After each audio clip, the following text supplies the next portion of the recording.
on the Illinois frontier, the land along the Mississippi River became a prime area for American settlement. Those who flocked to the region soon found that the frontier was not without its hardships, and many did not survive. The lands along the river were inhospitable and dangerous. No roads existed, and the thick timber often restricted most travel by land. Those who dared the forest took their lives in their own hands. Strange things lurked in the dark woods, and many who ventured into the forest, well, they just never returned. The Indians, the illnesses, and the rough life on the land claimed many lives and gave birth to legends, superstitions, ghost stories, and sometimes something worse. You see, Alton may be one of the most haunted small towns in America, but not everything that haunts the history of Alton is a ghost.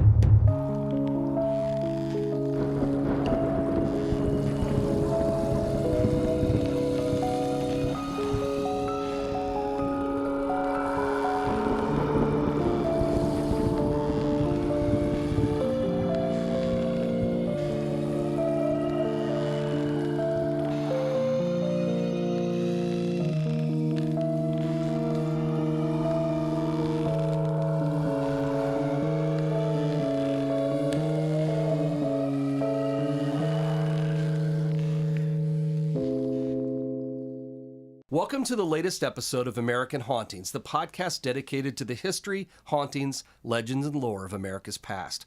Hosted by Cody Beck and Troy Taylor, our first season explores the hauntings of Alton, Illinois, one of the most haunted small towns in America.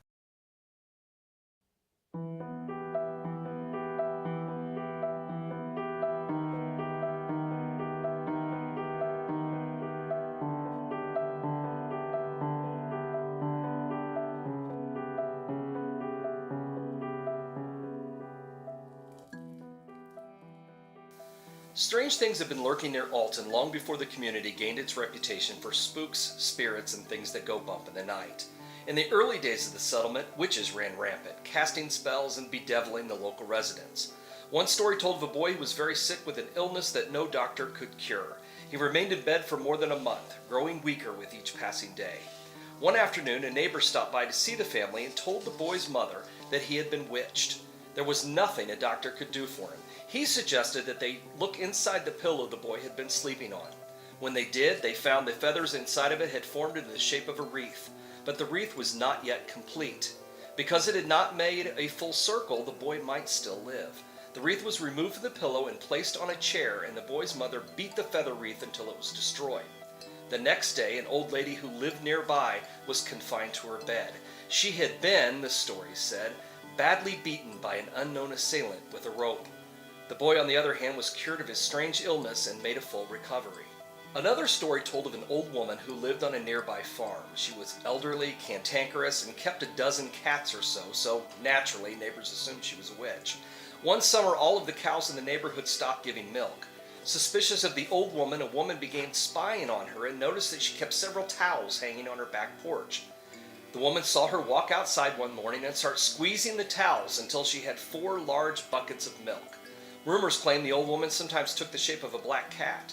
The son of a neighbor had apparently shot at the cat when he saw it near the cows in the barn, but he was sure he'd hit it, but the cat ran away.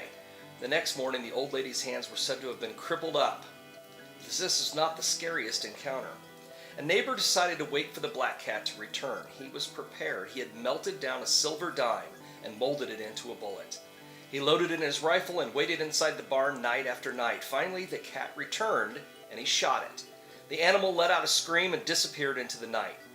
The next morning, the neighbor called at the old lady's house, just being neighborly, I'm sure, and found her dead in her bed. She had been shot, but had managed to crawl into her bed. Some local boys decided to follow the blood trail that led to the cabin, and it went all the way to the barn of the neighbor who'd shot the cat with his silver bullet.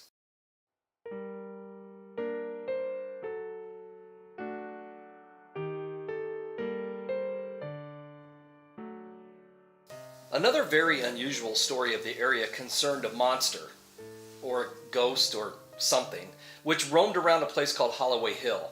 The creature became known locally as the Bundle. According to the stories, the hill was a wooded area that was crossed by an old, infrequently traveled road. People began to tell a story about a big, white bundle that apparently looked like a white cloth bag that came out of the woods at the top of the hill and tumbled down to the road. Farmers who passed by an open wagon suddenly found the bundle sitting next to them on the seat. Riders on horseback would be startled when the white bundle hopped onto the saddle behind them, spooking not only the rider but the horse as well. There was a local postal carrier who laughed at the story and told everyone he was convinced it wasn't true. One evening as he was driving home, his wagon broke down at the foot of the hill. He was sure that he could fix it, but had to light something by which to make repairs, so he walked to a nearby house to ask for a lantern. The farmer who lived there accompanied him back to the wagon, and they helped him to make the repairs. He offered the lantern to the postman so that he would have a light by which to finish his trip home. Just as the farmer started back to his own house, he heard a yell from the postal carrier. The farmer saw that the bundle had rolled down the hill and was now right next to the wagon. The postal carrier demanded to know the identity of the bundle, but when the bag refused to reply, the man cursed at it. Suddenly, the bundle hopped into the air and knocked the man so hard in the back of the head that he fell from his seat. Then the bundle vanished. Who or what this odd little creature was has never been decided, but suffice it to say the story makes a unique addition to the stories of strange creatures in the region.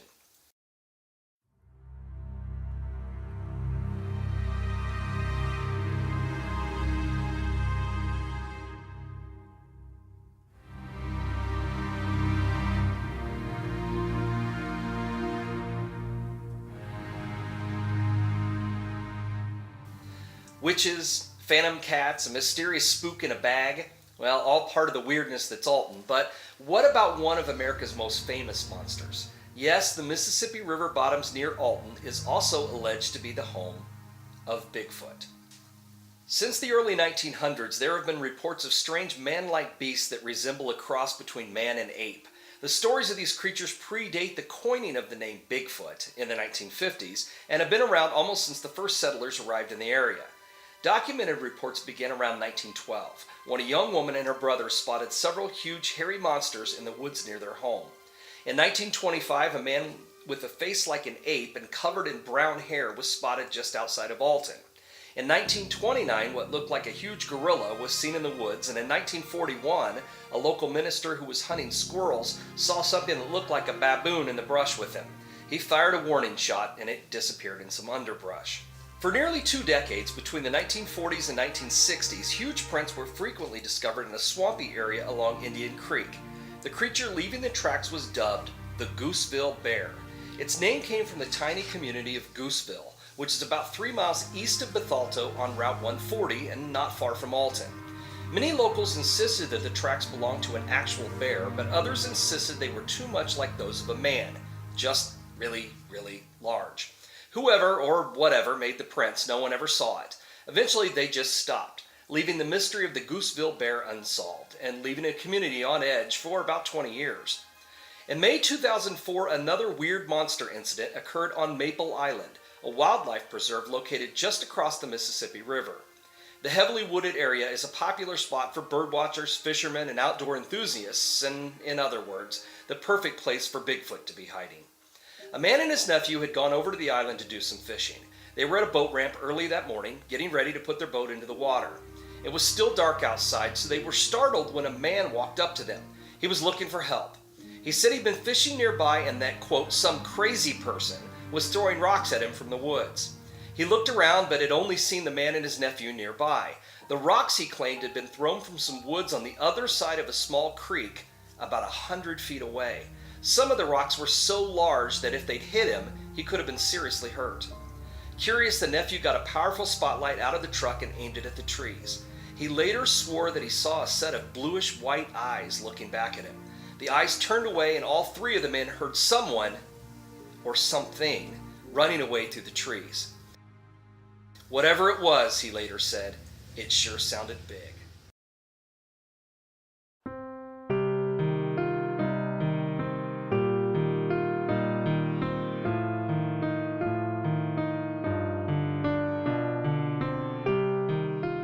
But of course, of all of the monster legends of Alton, there is none greater than that of the Piazzaw. As a sort of monstrous mascot of Alton, a modern rendition of it can be found painted on a bluff just outside of town on the Great River Road. This is not a recent work of imagination. Centuries ago, the painting was a petroglyph that showed two views of the mysterious creature. The original painting was first described by French explorers Marquette and Joliet in 1673. In his journal, Father Marquette wrote, "As we were descending the river, we saw high rocks with hideous monsters painted on them, and upon which the bravest Indian dare not look. They are as large as a calf, with head and horns like a goat. Their eyes are red, beard like a tiger's, and a face like a man's. Their tails are so long that they pass over their bodies and between their legs, under their bodies, ending like a fishtail. They are painted red, green, and black, and so well drawn that I could not believe they were drawn by the Indians. For what purpose they were drawn seems to me a mystery." The monster became a landmark on the river. Another explorer wrote about the Piazza in 1698. In 1820, Captain Gideon Spencer asked the local Native Americans about the significance of the monster, and they told him it was a thunderbird that had been placed there long ago. Even into the 19th century, they had offered it tobacco by blowing smoke from their pipes in its direction, and had fired their guns at it to pay honor to its ferocity. In time, the original petroglyphs were lost. They had been painted on a bluff wall just below the site of the Alton Penitentiary. Prisoners at hard labor had quarried away the limestone bluff, destroying the ancient painting in the 1840s. It would not be until 4 decades later that William McAdams, an Illinois state geologist, created a new rendition of the Piazza, using the recollections of early settlers to the region. It was McAdams who not only saved the description of the Piazza, but also the Native American legend that explained why it had been painted on the bluff in the first place. The word Piazza, it was revealed, meant the bird that devours men. The old legend about the monster was a gruesome one. The legend was traced back to the Illinois Indians, who lived in the region before the white settlers came. This local band of Indians was led by a chief named Owatoga, and they hunted and fished the area, living a life of relative peace and contentment until the beast came. One morning, Owatoga's son, Utim, and a friend were fishing when they heard a terrible scream. They looked and saw a huge bird rising from the edge of the river. The stories say the monster was so large that it could carry away a full-grown deer in its claws, and once it obtained a taste for human flesh, it would eat nothing else. Utim said that the monster had a young man in its talons when they saw it, and it carried him away and out of sight. They returned home with the terrible news, but no one believed that a bird could have carried the man very far. They waited all day for him to escape and return, but of course he never came home. In the weeks that followed, the bird returned almost every day. It swooped down on the villagers and carried away men, women, and children. None of them ever returned. The people lived in fear, never sure when the creature might return. Owatoga knew that he had to come up with a way to keep his people safe. He went to his lodge and locked himself inside to fast and pray for guidance.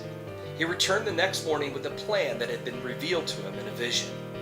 Owatoga took 6 of his best men and they climbed to the top of the tallest bluff. The young men brought with them only their bows and a quiver of arrows that had been dipped in poison. They hid themselves beneath a rock ledge as Owatoga stepped out to the edge of the bluff.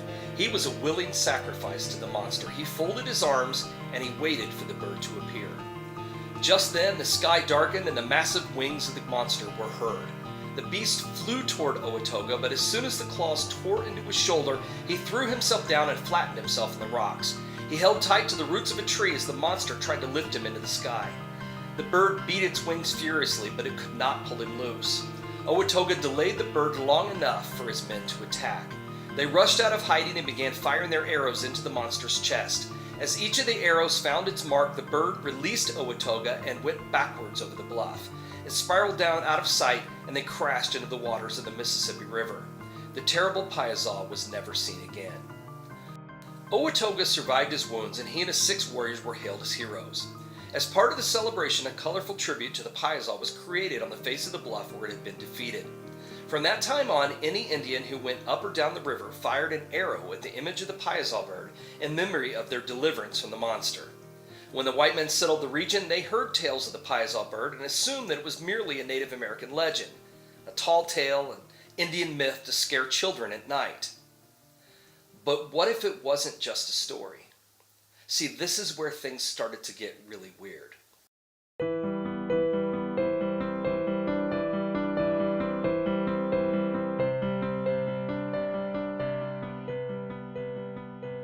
In July 1836, a professor at Alton Shirtlift College named John Russell decided to do a little digging into the Piazza legend. He knew that it wasn't taken seriously, but he wondered if there might be at least a little bit of truth behind the story. He started going through accounts of people who had heard the story from Native Americans and started doing some exploring in the Mississippi River bluffs, where the story had actually taken place. What he found chilled him to the bone, so to speak. He later wrote of his discovery in an 1848 magazine article. This is what he found in his own words.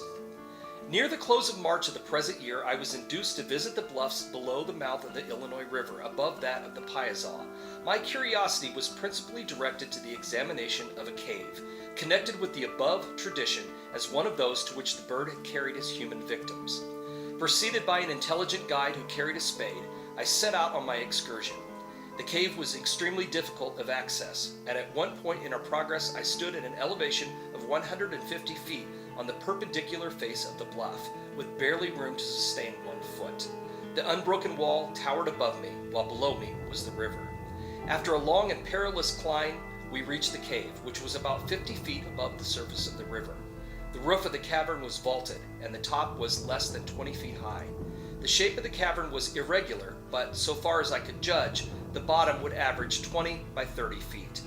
The floor of the cavern throughout its whole extent was one mass of human bones. Skulls and other bones were mingled in the utmost confusion. To what depth they extended I was unable to decide, but we dug to a depth of 3 or 4 feet in every part of the cavern, and still we found only bones. The remains of thousands must have been deposited here. How and by whom and for what purpose, it is impossible to conjecture. Whoa. The story of the Bone Cave was big news in the middle 19th century. The discovery was announced in magazine articles and books and backed up by other writers and explorers into the 1870s. Was this cave really the lair of the real Piazza bird? Did it really exist? Did it really carry off Native Americans and eat them? The simple answer to all of these questions is, no one knows. Based on this part of the story, it's possible that there really was a Piazza bird, but to make things more confusing, none have ever been able to find this cave again. Now, that doesn't mean it doesn't exist. There are many remote areas in the Alton area, overgrown by forests, lost among the bluffs, and simply forgotten. Homes, buildings, churches, and cemeteries have all just been abandoned by time, so it's very possible that the same thing could happen with natural formations like caves, hundreds of which are already scattered throughout the bluffs along the river. Could one of them contain thousands of human bones, just like Professor Russell described? And if so, does that mean that giant birds like the Piazza could be real? Maybe, because before it ends, this episode is going to get just a little bit weirder. In April and May 1948, the Piazza bird returned to Alton. Well, it might not have been the Piazza bird, but it was some kind of giant bird, and it was scary. The first sighting occurred on April 4th. Retired U.S. Army Colonel Walter Sigmund spotted a giant bird in the sky above Alton. He had been talking with a local farmer and Colonel Ralph Jackson, head of Alton's Western Military Academy, when he saw the monstrous bird pass by overhead. He ruled out airplanes and gliders and was sure it was a bird, but larger than anything he'd ever seen before. A few days later, a farmer named Robert Price saw the same bird, or at least one of the same size. He swore it was bigger than an airplane. On August 10th, Mr. and Mrs. Clyde Smith and a friend named Les Bacon spotted the bird. It was so big they assumed it was an airplane until it started flapping its wings. On April 24th, an Alton man named E.M. Coleman and his son James saw the bird. They told newspapers that it was enormous, with a body that was shaped like a naval torpedo. It was 500 feet in the air and cast a shadow that was the same size as a Piper Cub airplane at the same elevation. On May 5th, the bird was sighted for the last time in Alton. A man named Arthur Davidson called the police that evening to report the bird flying above the city. Later that same night, Mrs. William Stallings of St. Louis informed the authorities she had also seen it. She said it was as big as a house. A number of sightings occurred in St. Louis over the next week, including a number of reports from police officers. Ironically, though, just as public interest in the bird reached its peak, the sightings stopped. The bird simply vanished. Was the 1948 bird real? Did witnesses, including 2 military officers, really see something as amazing as they believed they saw? If so, then it's just possible that the Piazza bird was real too. Maybe it's just not an old legend after all. And if that's the case, are such monsters still out there? It makes you wonder. And it should make you cautious. Keep the possibility in mind the next time that you're standing out in an open field near Alton, and a large shadow suddenly fills the sky overhead. Was it just a cloud passing in front of the sun? Or was it something else?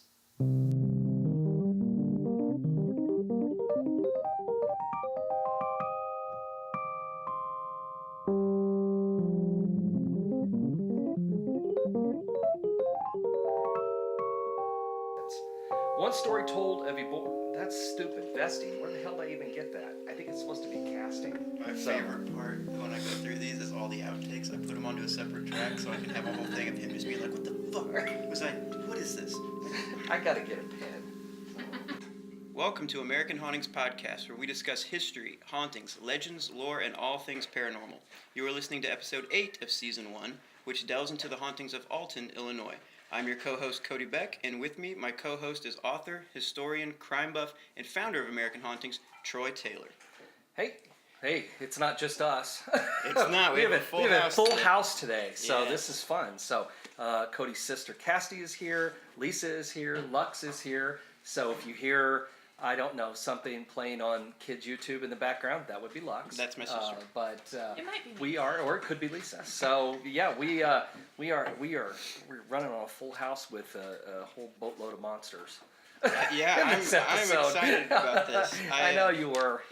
It's really funny too because I've mentioned this before, but the first time we ever met, and I was in your bookstore the first time I saw you, but I bought that book, the North American Monsters book. That's right. And I still have it, and it's funny because there's that iconic still from the Bigfoot video right on the front of it. I remember the book. Yeah, I love that book. Yeah, and it has the Piazza bird in it. Yes. So, well, and that's kind of like this. That was one of the things about this episode is, it's not ghosts. I wanted it to be fun, and that was what we talked about. I wanted this to be kind of a fun episode because, and I know we're gonna get to this, but I mean, like the bundle. But yes. I know we'll get to that, but I wanted it to be a fun episode because it wasn't ghosts. But you can't have weird things in Alton without the Piazza bird. Right. So we iconic. had to make it, and it didn't really fit in our River Road episode, and it's like, I wanted it to be in somewhere. So we just did a whole episode of just weird things. Right, the cryptid episode. Yeah. So yes. And we should add that we have again escaped the confines of the past recording studios for the second time. We're back at the American Hauntings offices. I love this place. I know it's fun and it's a good spot for it. We just kind of make our own little recording studio in the middle of the floor. Yeah, but it works. Surrounded by skulls. Yeah. I mean, it's amazing. It is that. Yeah. It's amazing. I love also the first thing I wrote down for notes for this episode when you have the quote that not everything that haunts the history of Alton is a ghost, and I love that in general, and it also just reminds me of like Scooby-Doo, and it's just like all the monsters are just people. Yeah, we are just people. Like, I just love dealing with meddling kids. Right, so. I love the concept of it. First, I want to start off. You talked about witches, and people just went around casting spells and bewitching people. How fun would that have been back then? I know that the consequences could be dire. That's the problem. I mean, here, like that one story was about an old lady who had a bunch of cats. Right. I mean, that's like half the people I know now would be, strung up for witchcraft. I also want to state that it is true that any woman who has a bunch of cats is a witch. That is a fact. That is probably a true fact. You're probably right. So, I mean, I think anything that you, back in those days, anything that you could blame your misfortune on something else, I think, and that was an easy target. Right. Was the old lady who's probably her husband's been dead for 20 years. She's living on a farm down the road, and but some of the stuff was, I don't even know where they came up with some of this stuff. Like the woman, I was spying on her, and she's hanging towels off her porch, and she goes out in the morning and squeezes all the towels and gets her milk, and then of course all of the the reason for that is because all of the cows in the neighborhood's milk had dried up. So it must be because, this old woman had bewitched them and stole their milk. Obviously, and I love the cantankerous way you described her. Yeah. And I also, like, you're talking about it, but I don't understand the logic, right? So you look in the pillow, and there's a full circle pillow wreath, or almost a full circle, and it's just like all of a sudden you're like, we got her. Like, this is obviously what's going on. I think these things, by the time you're talking about settlement in southwestern Illinois, you're talking about the early part or the first quarter of the 19th century. Right. By then, people had already traveled from the east to settle into this area. They already had their traditions in place, dating back to the 1600s of witches and witchcraft. Right. And so these stories about, that somebody comes to the house and says, oh, this boy, obviously he's bewitched because no one can figure out what's wrong with him. So it must be a witch. He's because, got ADHD. Again, you're looking for an answer to anything, right? So it must be a witch. And, somehow this guy knew, but I'm sure I know this story, I know this tradition dates back, a century before this, of this, this wreath of feathers inside the pillow. Yeah, feathers. And that used to happen. And that's one of those things that dated back to, that's like a funeral tradition where they would actually take out those wreaths out of pillows. When someone died, and I'll tie this together in a second, but when someone would die, sometimes they would open up the feather pillow that they had died on and would take out the feathers because, naturally when you're laying on a pillow for an extended length of time, you're going to, a full feather pillow, right. You're going to push out and make a wreath, a circle of some sort where your head was laying, especially if you haven't been moving. And they would open those up and they would often keep those wreaths. They would put them in a frame and keep them as a reminder of that person. Okay. They later on, another mourning tradition was to take the hair of the person who died, especially women who had lots and lots of hair back then, and they would actually cut their hair and weave it into wreaths. And a lot of times we'll go into an antique store, and I went into an old. I was with my friend Renee Cruz. We were out in Pennsylvania. We went to this old inn, and there hanging on the wall was this hair wreath, except they didn't know it was made out of hair. And I said, weird on so many levels. Do you know what this is? And the woman who owned it said, oh, no, it's been there. And, the place was built like in the 1700s, and it had been there for a long time. And it kind of came with the place. And I said, well, that's a dead woman's hair, and you've got it in a wreath there in your restaurant. Right. And it freaked them out a little bit. Well, it's not like the hair's going to get into people's food, it was closed up in a frame. But that was a tradition when people died. There were a lot of customs in the 19th century, especially in the latter part of the 19th century, to do with death and dying. That's a subject of probably numerous podcasts, right. And people who really specialize in that kind of stuff. I'm not one of them, but it's been something that has always interested me, and funeral customs and traditions are interesting. And in this particular case, people would take that hair and they would weave it into things. Sometimes they made jewelry out of it, like bracelets, necklaces, and that kind of thing, and it would be a way of keeping the person who had died with them. And they didn't see it as weird or gross or morbid like we do now. It's like postmortem photographs. People are like, why would they take pictures of dead people? It's like, well, that's how they had to remember them, because people didn't have cameras on their phones because they didn't have phones. Right. And so, when you took a picture of somebody back then, that might be the only picture you ever had of them, especially kids. Right. People had to, it was a lot of money to go have a portrait taken back then because people didn't own cameras. Right. And so they would, if a kid died and there'd never been another picture taken of them, they would have a photograph taken of the baby so that they would remember them, because that's the only picture they ever had was one that was taken after death. Right. And I know we've gotten off track with the feathers, it's fine, but it's all the same it makes sense. Types of traditions. And also the photos took, 100 years to take, so it's the only time you're going to get somebody to stay still long enough there's that too. to get a really good picture. You had to really stand still for a long time, and if you're dead, well, it was a lot easier. Gosh, so I don't want to say that our funeral traditions now are that make that they're much more very sense. vanilla now. Yeah, but I do want this on record. I want 2 kegs on either side of my casket. I want everyone that comes in to get a little bag of tortilla chips, and I'm holding the salsa. That's the way to go. I want people to have fun. You should get whatever you want. I want people to have fun, tell the worst stories about me. I'm starting to lean toward a Viking funeral. So is that I'm where they thinking put you out on sea and set you on fire? Set it on fire. That's I think amazing. That would be really cool. That'd be a good way to go. Yeah, that's awesome. Okay. That's now on record too. Yes, as long as I'm just happy that we have this down and recording. Okay, so I digress a little bit. So now we're going to go to something that makes get back to something that makes sense. So tell me about the bundle. I don't know.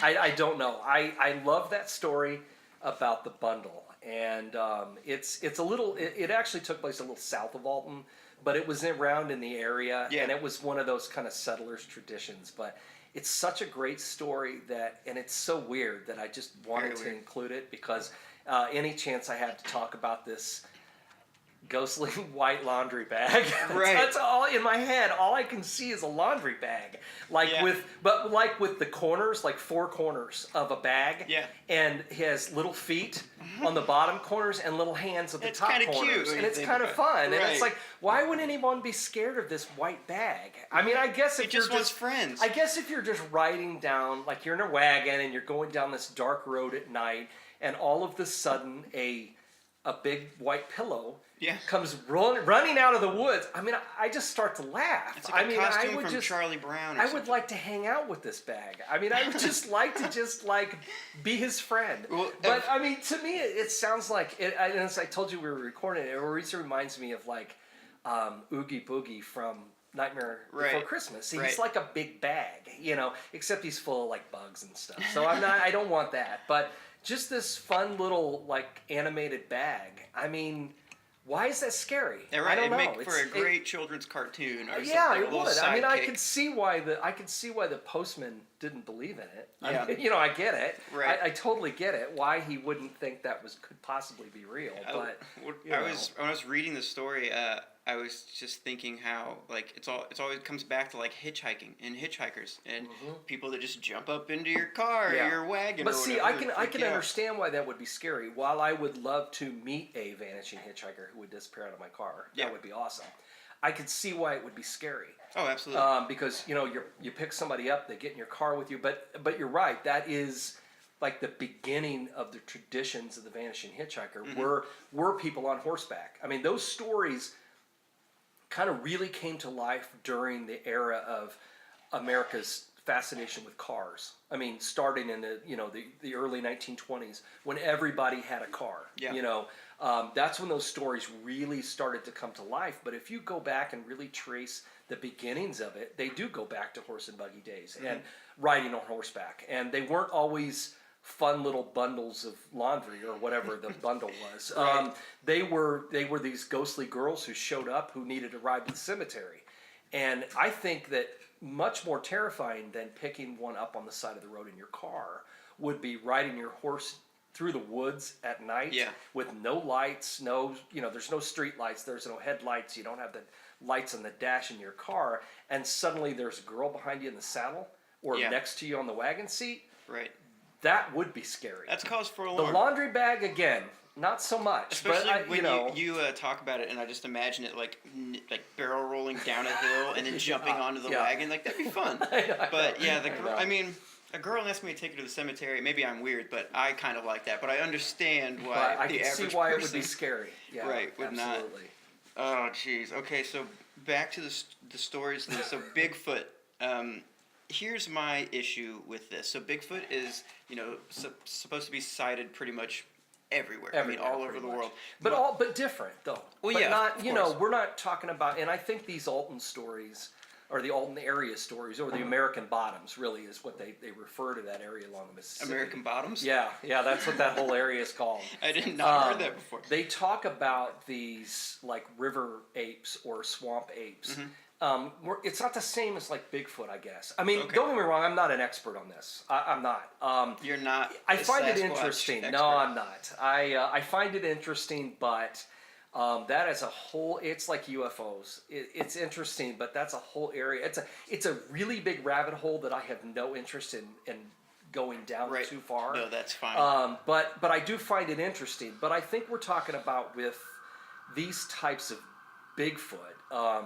You're not talking about the ones that they talk about in Washington or Oregon or up in the mountains somewhere with these 8 feet tall giant. They're talking about these things that are these hairy creatures that live along the river bottoms that don't seem to fit in the category of something that is indigenous to this area. It shouldn't be here, you know, but yet here they are. Well, the reason it doesn't jive with me so well is I think what's going on is it's profiling. I think there were, 37 saloons in Grafton? Well, I think this is a drunk, hairy guy walking around stumbling in the woods. There's that possibility as well. And people are just, don't know how to describe it.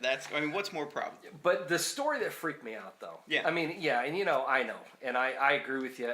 A lot of it is really so vague and so little, exists that you don't know what to think. But the story from 2004, though, I mean, that story about the people across the river in the nature preserve, you know where that's at, right? Is that Maple Island? Yeah, Maple Island, right across the Mississippi. Well, so when I was reading that, I was thinking, I'm not trying to debunk anything, but I was thinking this sounds just like somebody on meth or something. Well, just a really I know, strong individual being crazy. Well, this guy was talking about rocks being thrown for 100 feet. Yeah, right. And big enough that if they'd hit him, they'd do some damage, cracked his skull, and was.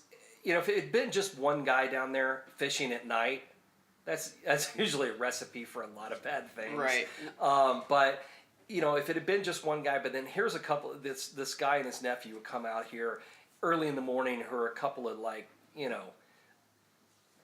don't know. I can't speak for the guy they met, right. But they didn't know him either. But so this is a pair of guys who did see something. And were pretty freaked out by what they saw. Well, can you describe where this is though? It's right across. Sure. It's right across the river. Where you go to if you go across the Clark Bridge into Missouri. If you go over onto the right is the Lincoln Shields. That used to be Sunflower Island. Right. This is the other side. Okay. And it's that big open area. There's nothing over there. I mean, it's just woods. Is it where there's the lighthouse swampy and stuff? Yeah, there's just nothing right there in that little area. Okay. And it is it's set aside as kind of a nature preserve, and it's pretty untouched. Right. And the theory about these things, these apes or whatever they are that roam along these rivers. Yeah. And that's where a lot of the sightings take place. I mean, along the Mississippi and the Ohio and the Illinois, and you get down and you remember. I don't know if you're familiar with the big, real famous story out of Arkansas about the Boggy Creek monster. I don't think so. The legend of Boggy Creek, and it was a documentary that was done back in the 70s, and it became like a real big thing because it was about a real creature that was being sighted. But all of this stuff seems to focus around rivers. Like they kind of travel along the rivers. It's another water thing. Right, kind of feed there, whatever. Right. Whatever. Again, I'm not a zoologist or a cryptozoologist. Right. So, but I think this is an area where it kind of fits with absolutely. the sightings, the other sightings that are going on. For sure. So, I throw it out there because it's weird. It's Alton. And I love it. So, I love it. And I mean, I think it deserves to be talked about. And yeah, I mean, this does make sense for a place, for something like that to be, if something like that it's exists. It's going to be anywhere. Yeah, it's absolutely. going to be around Alton, right? All right, I want to get to the heavy hitter, the one that we couldn't skip over and we couldn't figure out how to fit in any other episode. So we had to build an episode around it. Right, so the pie saw bird. My first question has to be, so they were offering it secondhand smoke as a tribute? Yes. Whereas nowadays people get upset about it. I know, but that was a way of paying tribute back then. So, the other thing was that they would blow puffs of smoke at it, but then they would shoot at it too. Right. I thought, okay. But I'm getting mixed messages. I know, bows and arrows and rifles, and they used to say, and part of some of the, I didn't want to quote from all of the writing about this stuff that this Russell guy had done, but he did a lot of writing and a lot of investigation into the actual, was there really a story behind this? Russell's the professor. Yeah, the one who found the cave. Right. And McAdams is the guy who actually created that, what we now see as the picture of the Piazza bird. The only things that existed before that were really crude, really rough looking. Yeah. And he created that picture that we know as the Piazza bird from recollections of settlers, early settlers who had been living there before it was destroyed. Right. And so he tried to come up with the best thing that he could. And I'm sure there was probably some dramatic flair to it. In fact, there have been some people who questioned whether it had wings. Oh, really? Well, it turns out that, and again, he kept digging. And the reason he put wings on it is because there was a settler who had actually used to go up when he was younger and climb up on the bluff to look at the Piazza bird. And he said that you would only see the wings after it rained. When the rock got wet, then you could see the outline of the wings. But when it dried, they had faded more than the rest of the petroglyph had. Right. So he was convinced, he was sure that it had wings. Yeah. So it fit the story. And he was trying to legitimize as much of the story as he could and see if there was any truth to it. Yeah. And, the thing about the cave... it's frustrating. It's interesting. And it is frustrating. It's frustrating because it was so widely reported. He published it in literary magazines of the time, and it spread, and it picked up all over the country. Yeah. It was in a lot of different things. And then it was confirmed by someone else who claimed they saw it. But no one has ever found it since. Yeah. No one's seen it since. And I guess the thing about it that bothers me is you're talking about the mid 1800s into the latter part of the 1800s, pre and post Civil War. And there were a lot of stories that were in newspapers back then that weren't necessarily accurate. I don't know if I believe that for 1 second. Yeah, there were stories that read about how there were men with wings who lived on the moon, people who saw cities on Mars. And people would read this stuff in the newspaper and believe it because, it was in the newspaper. I'm glad we've come so far today that people don't just believe things like that. My point is that fake news has been around for, a century and a half. And that's not to say that he didn't find this cave, because again, you can't prove that he didn't. Right. I mean, we haven't been able to prove that he has. It's easier to prove something exists than to prove something doesn't exist. Right. And we haven't been able to prove that it doesn't exist because we haven't been able to find it. Yeah. And he swore it was true. So, he was a professor. It wasn't like it was some guy who just was Joe Blow who came up with a great story. He has a little bit of credibility. Yeah, he does have some credibility. You would hope. Being a professor. And I think that does add some legitimacy to the story. Yeah. I would love to see the cave. Yeah, Believe me. Of course. I'd love to see it. But I will also tell you, there is a lot of open land along that river. Mm-hmm. There's a lot of area out there that people have never seen. Some of the places, I've been out there and explored some places with people who are, natives to the region who've taken me out. We've found houses, churches just completely abandoned and haven't been touched for years just because they're almost impossible to get to on those bluffs. Yeah. If there's no road that gets there, the only way to get to some of this stuff now, because the roads are long gone, is to climb up the side of the bluff. Right. And how much of the bluffs have we blown up and stuff anyway? And changed or just washed away or eroded over time.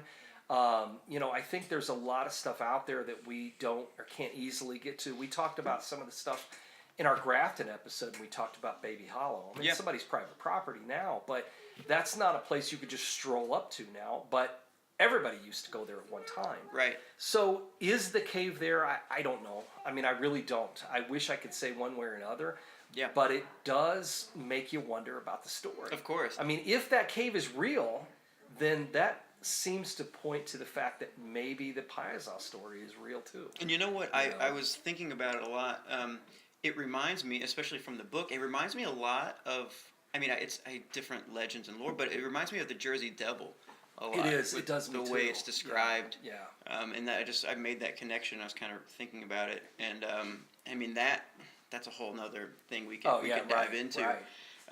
And a few other things I noted. I know we mentioned before, like trying to get these names right, but the Owatoga. Yeah, that's the best pronunciation I can find. Reminds me. I just keep thinking of like a math problem or like the sine, cosine, tangent stuff. That's all it was bringing up in my head. So it was really hard for me to concentrate on that.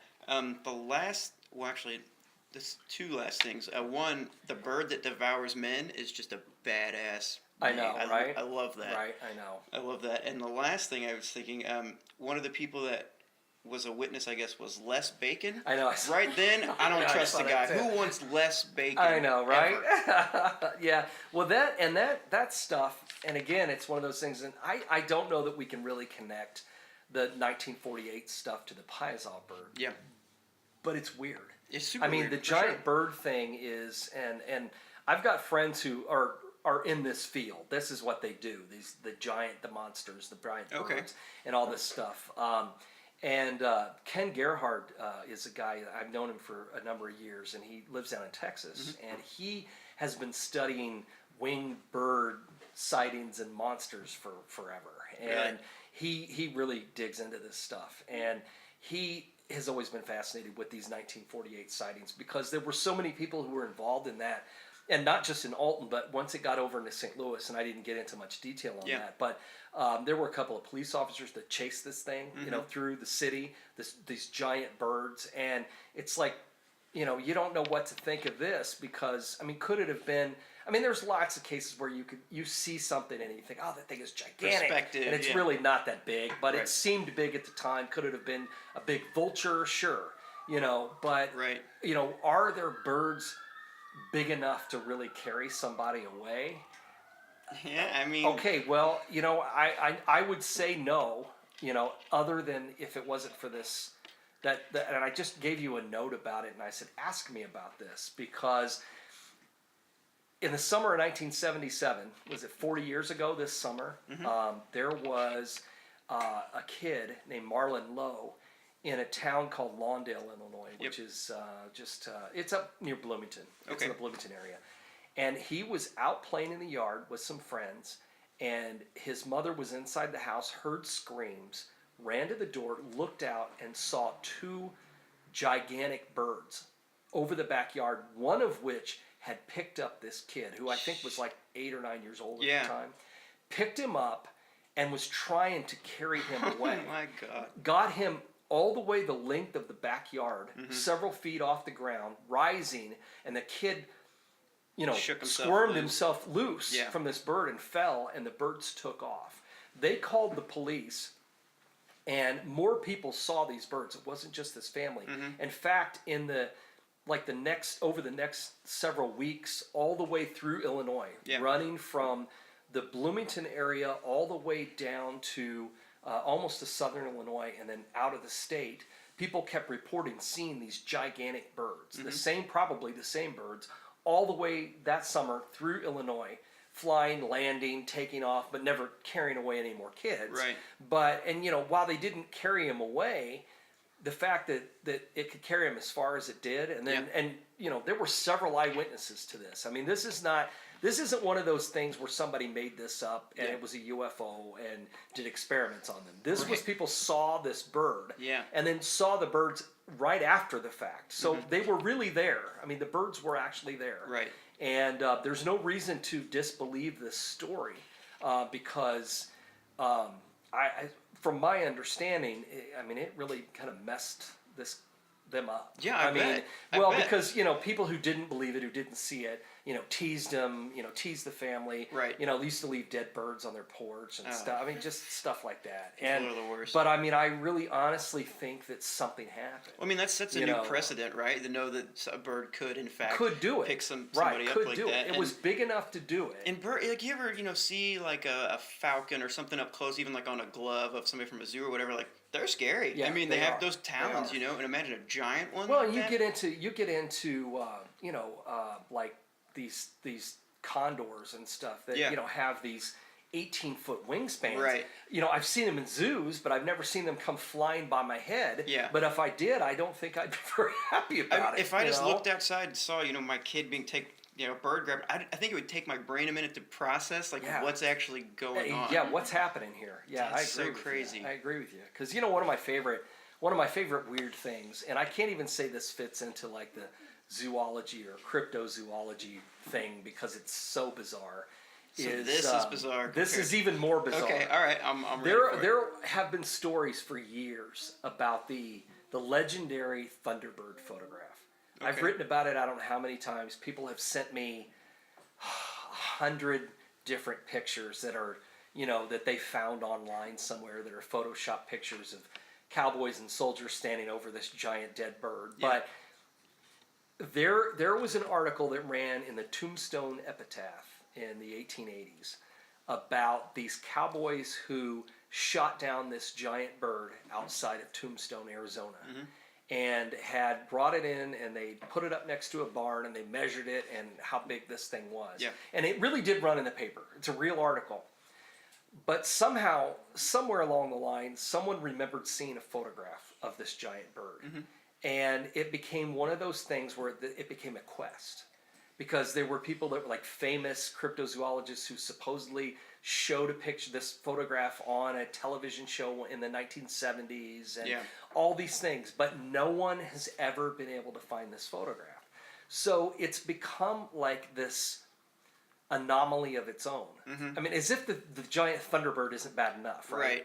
Now the photograph of the Thunderbird has become its own weird thing. Right, wow. Where people remember seeing it. And listen, I swore for years. Now I'm not convinced I ever saw it. Right. Now I think it's become like a collective consciousness thing. But for years I was sure I had seen this picture. Yeah. Either in an old book or in an old magazine, because everybody thought, well, maybe it was in like one of those old, and this is way before your time, and you may not be familiar with them at all, but back in the 60s and 70s, there were men's magazines, and I'm not talking about like Playboy. I'm talking about men's like adventure magazines. I got a book about them somewhere here, but they had names like True, and which had Hemingway on the cover all the time, right? Because they were real men magazines, and it was True and Saga and Quest and all these very macho one name sounding magazines, you know. And they would always have stories about, well, they did a lot of Bigfoot stories in True and Saga especially. And they would always have like, you know, Hemingway and Robert Rourke and all these guys were big game hunters of the era. And they were always, you know, I survived the attack by headhunters. It was always that kind of stuff, right? Okay. And so they were a step up from the old pulps from the 30s. They were men's magazines, and you know, and men's because women would never read these magazines. I mean, they were very macho magazines, but everybody became convinced they were in there. Well, years ago, I used to own an old bookstore, and it was a giant warehouse, and we just piles of stuff, and I must have gone through combined 30 years of various men's magazines, and I found lots of articles about Bigfoot and things, but never found the Thunderbird photograph. So it became like this quest for me for a long time. I finally gave it up because I've become convinced we've all imagined we saw this photograph of these men standing with this giant bird that looks like a pterodactyl, you know, and but online, you can go online and look for it. You'll find 50 of them. Yeah. I mean, there's all these Photoshop pictures that are out there now. But at the time, this was early 90s when this really started going around. So there was no internet. So, and then when the internet came along, then it really became a quest. Yeah. But this giant bird thing, I think, has just fascinated people. And the Alton stuff, the Pianzaw bird ties into these 1948 things, and some of them go back even further. I mean, into the 1800s, there was an incident in Missouri where a school teacher claimed that a giant eagle picked up one of her students and was never seen again. That's why she lost the kid. Right, exactly, right. So, you know, so it's just one of those things that has been around for so long, and the Pianzaw bird just sort of fits into it, you know, and it was one of those things where, you know, well, I mean, you know what, you said it best. We couldn't figure out how to get this story into another episode. But we had to talk about it. We had to talk about it. We had to build it in. So hopefully you enjoyed this episode and you're still listening and haven't turned it off, because I know I went off on a tangent here with Thunderbird photographs and cowboys, but, you know, I just think it all kind of ties together. And, well, that's what we do here. Absolutely. You know, go off on tangents, unfortunately. And my favorite part, and I think it's kind of fitting for the outro, but my favorite part is that after, you know, they killed the Pianzaw bird, they would just kind of walk by and shoot arrows and stuff. And it's kind of like seeing a place you don't like and flipping it off on the car. Same kind of thing. Yeah, it is. I hate that place. Yeah, it's the same kind of thing. So. Oh, man. All right, you ready? Should we wrap it up? We should wrap it up. You know, and listen, if you've made it this far into the podcast, since it wasn't about ghosts, thank you. Thank you so much. But if you did and you like the show, please, we're begging you to give us reviews on iTunes. A lot of you have been really great and have put something up, and we really appreciate that. Very much. You know, good or bad, whatever. It's hard to explain to everybody how it works, but by giving us reviews, it makes it easier for people to find us. We're not trying to get you to kiss our ass. We're really not. Yeah. We just want you to put something up so it's easier for new people to find us. And with that said, pass it on to your friends. If you've got people who don't listen to the podcast and you think they would like it, pass it on. We are trying to listen to your comments. We have taken the feedback. We have taken to a lot of things you've said us into consideration. We've added to the episodes. We've made them longer because a lot of you had asked for that. And so we do listen. We do read the reviews. We do listen to your emails and your posts and your comments, and we appreciate all of them. And anyway, keep listening, keep sharing, and thanks again for listening. Yeah, we really appreciate it. It blows my mind every time I get an email saying, like, someone signed up for email updates from you. We're over 100 now, and then I look at the download numbers, and I'm like, who wants to listen to this bullshit about this? But it means the world to me that people care and are interested. So, yeah, thank you very much. The purpose of this podcast is to combine historic record, folklore, scientific method, observation, and imagination in order to teach you a little bit more about America's most haunted places, including the town of Alton, Illinois. You can learn more about our podcast and find new episodes on iTunes by searching for American Hauntings or by going to www.americanhauntingspodcast.com, where we also have links to some of Troy's books as well as information about his upcoming ghost tours.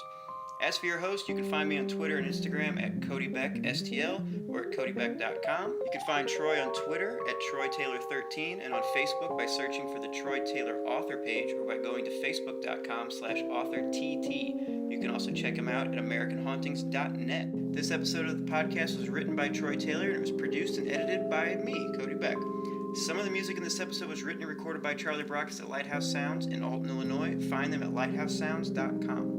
American Hauntings is a bi-weekly podcast, and since everyone hates Mondays, we decided to change it to Tuesday. So tune in every Tuesday to receive a brand new paranormal history lesson.